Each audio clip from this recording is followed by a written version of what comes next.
नमस्कार, स्वागत है आप सभी का प्राइम के डिजिटल प्लेटफॉर्म पे। मैं हूं आपके साथ सुनील चौहान। और आप लोग कैसे हैं? बढ़िया।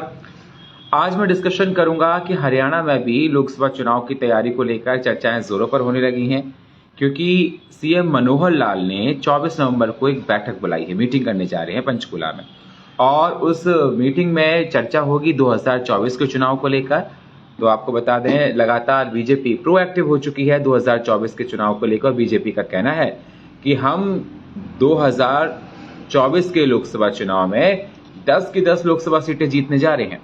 तो लगातार विपक्ष तमाम सवाल कर रहा है। बीजेपी ने कहा कि जिस प्रकार से डबल इंजन की सरकार ने और सीएम मनोहर लाल ने काम किया हरियाणा में, उसको देखते हुए जनता बेहद खुश है और जनता का विश्वास हमारी तरफ पूरा दिखाई दे रहा है। तो लगातार बीजेपी ऐसी बात कर रही है। और आपको बता 2024 में हरियाणा में लोकसभा का चुनाव है और अक्टूबर में भी विधानसभा का चुनाव है। तो हरियाणा में दो चुनाव हैं। तो हरियाणा बहुत महत्वपूर्ण देखा जा रहा है 2024 में, क्योंकि लोकसभा चुनाव के साथ साथ हरियाणा में विधानसभा चुनाव है, जिसको लेकर पार्टियों ने तैयारियां शुरू कर दी हैं। वहीं विपक्ष में बैठी अभय चौटाला का कहना है कि हम भी महिलाओं को लेकर काम कर रहे हैं, तमाम बातें सामने निकल कर आ रही हैं। तो हर पार्टी अपनी अपनी जीत का दावा कर रही है और चुनाव के लिहाज से 2024 जो है हरियाणा के लिए बेहद महत्वपूर्ण भी देखा जा रहा है। तो आपको बता दें 24 नवंबर को हरियाणा के पंचकुला में बीजेपी की बैठक होने जा रही है। बैठक बहुत महत्वपूर्ण देखी जा रही है। 11 बजे पंचकुला में बैठक होगी सुबह, और खुद मनोहर लाल जो सीएम है हरियाणा के, इसकी अध्यक्षता करेंगे, अगुवाई करेंगे। वहीं चुनावी बिसात के बीच जोर आजमाइश भी तेज होगी और जीत की भी दावेदारी पेश कर रहे हैं। और वहीं आपको बता दें 10 की 10 सीटें जीतने की बीजेपी बात कर रही है। नहीं, प्रदेश के मुख्यमंत्री मनोहर लाल ने कहा कि कास्ट बेस्ड पॉलिटिक्स हमने खत्म की है। मनोहर लाल का कहना है कि हम जो काम कर रहे हैं लगातार हर किसी के लिए कर रहे हैं, हम किसी कास्ट को देखकर काम नहीं करते हैं। जो बीजेपी काम करती है हर समुदाय के लिए काम करती है, समान नजरों से काम करती है, कोई भेदभाव नहीं, कोई पक्षपात नहीं है। हमारा नजरिया साफ है। तो बीजेपी इस तरह की बात लगातार करती है। तो आप लोग जरा बताइए, समझाइए कि हरियाणा की पॉलिटिक्स में आखिर चल क्या रहा है। जिस प्रकार से देखा जाए बीजेपी अपनी बात कह रही है, कांग्रेस अपनी बात कह रही है, तो वहीं विपक्ष की ओर से अभय चौटाला ने जातिगत जनगणना को वादा करते हुए जीत का दावा किया। तो ये भी बातें सामने निकल कर आ रही हैं। वहीं आम आदमी पार्टी का देखा जाए, कई बार ये देखा जाता है कि आम आदमी पार्टी कहती है कि जैसे हमने दिल्ली में काम किया अच्छा कर दिया, जैसे हमने पंजाब में काम किया अच्छा कर दिया, उसी प्रकार से हम हरियाणा में आएंगे और हरियाणा की जनता को वो ही सुविधा देंगे। हम कहते हैं कि दिल्ली में बहुत अच्छा काम किया। अरविंद केजरीवाल कई बार प्रेस कॉन्फ्रेंस में कहते हैं, अपनी सभाओं में कहते हैं कि लगातार अरविंद केजरीवाल की सरकार जनता के हितों के लिए काम कर रही है।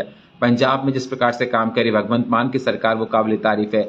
तो लगातार ये देखा जा रहा है। और अगर इस पर बात की जाए बीजेपी की, कांग्रेस की, तो बीजेपी कांग्रेस अरविंद केजरीवाल के इस प्रकार की बयानबाजी पर तमाम सवाल खड़े कर रही है। उनका कहना है कि जनता को लगातार ठगने का काम कर रही है। वहीं आम आदमी पार्टी बीजेपी पर यह सवाल खड़ा कर रही है कि बीजेपी को उन्होंने धोखा दिया है। अब लोकतंत्र में जनता ही सर्वोच्च है। जनता ही डिसाइड करेगी कि जनता के हित के लिए कौन काम कर रहा है, क्योंकि लोकसभा चुनाव लोकतंत्र का महापर्व होता है जिसमें जनता ही डिसाइड करती है। और अभी देखा जा रहा है 5 राज्यों में विधानसभा चुनाव, राजस्थान में चुनाव चल रहे हैं और सीएम योगी की भारी डिमांड देखी जा रही है। बीजेपी लगातार चुनाव प्रचार जोरों पर कर रही है। बड़े बड़े दिग्गज जा रहे हैं, कांग्रेस की तरफ से भी राजस्थान के रण में कूद रहे हैं। और जहां बीजेपी अशोक गहलोत की सरकार पर तमाम सवाल खड़े रही है, कांग्रेस पर तमाम सवाल खड़े कर रही है, वहीं कांग्रेस वाले बीजेपी पर तमाम सवाल खड़े कर रहे हैं। अब देखना होगा, चुनावी मौसम में ये होता है कि आरोप प्रत्यारोप की झमाझम बारिश तो होती है, लेकिन जनता पर किसका असर पड़ता है ये सवाल बना होता है। अब देखना होगा कि 2024 के लोकसभा चुनाव में क्या बीजेपी जो 10 के 10 सीट लाने की वादा कर रही है हरियाणा में, वो जीत पाती है या नहीं, या विधानसभा चुनाव में फिर से सरकार बना पाती है नहीं। तो देखने वाली बात होगी, क्योंकि कांग्रेस की तरफ से ये कहा जा रहा है कि जनता का विश्वास इस बार हमारी तरफ है। 5 साल में जनता को बीजेपी ने ठगा है, उनको डरा हुआ महसूस हो रहा है। कांग्रेस अपनी बात कह रही है कि बीजेपी कह रही है जनता हमारे काम से खुश है। डबल इंजन की सरकार से जनता खुश है। अभी देखने वाली बात होगी जनता के मन में क्या है, जनता किसको पसंद करती है, तो वक्त ही बताएगा।